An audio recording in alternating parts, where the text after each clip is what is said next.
पहिलं इंग्रजांना खाल्लं, त्याच्या आधी आदिलशाही, निजामशाही, कुतुबशाही, राजाकारी.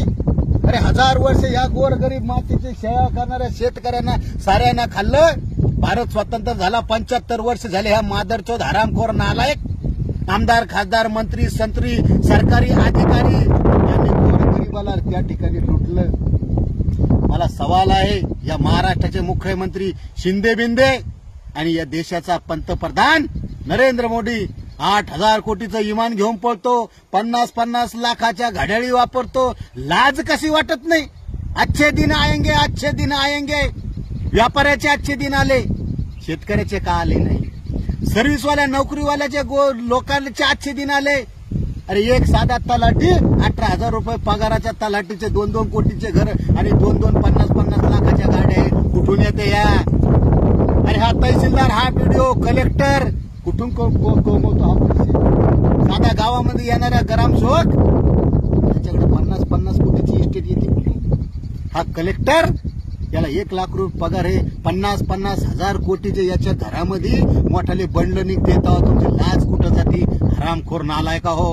आमच्या गोरगरीब शेतकऱ्याच्या पोरांच्या मतदार नावावर निवडून येणाऱ्या नालायक आमदारा, खासदाराला मला एवढंच सांगायचंय, बेटा हो, आम्ही रात्रंदिवस शेताची सेवा करतो, या काळ्या मातीची सेवा करतो. आणि आमचा बाप, आमचा पोरगा देशावर, देशाच्या सीमेवर स्वतःच्या प्राणाची आहुती देऊ. तुम्हाला लाज कशी वाटत नाही?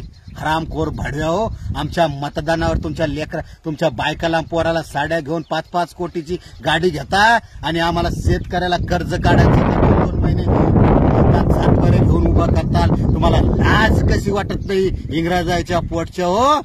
अरे इंग्रज बरे, ते निजाम बरे, अरे तो औरंगजेब बरा. ते इंग्रजांना रेल्वे काढली.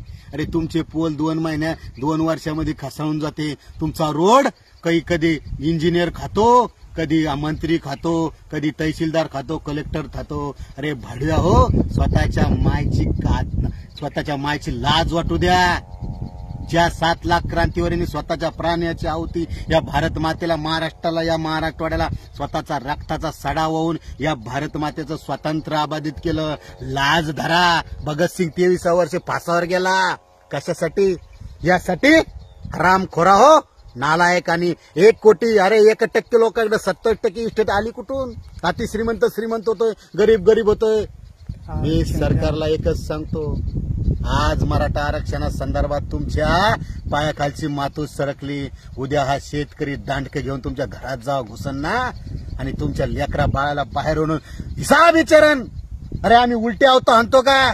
आमचं कर्ज फिटायला तयार नाही, आम्हाला 4x4ची खोली बांधायला पैसा उरत नाही. अरे शेतकऱ्याच्या पोराकडे 10 रुपये तंबाखूचा पैसे घ्यायला राहत नाही. तुमच्याकडून आले कुठून? आमचं मतदान घेताना. अरे भाड्या हो, आमचाच टॅक्स घेता, आमचं जीएसटी घेता आणि आम्हाला शहाणपणात स्वतः करे.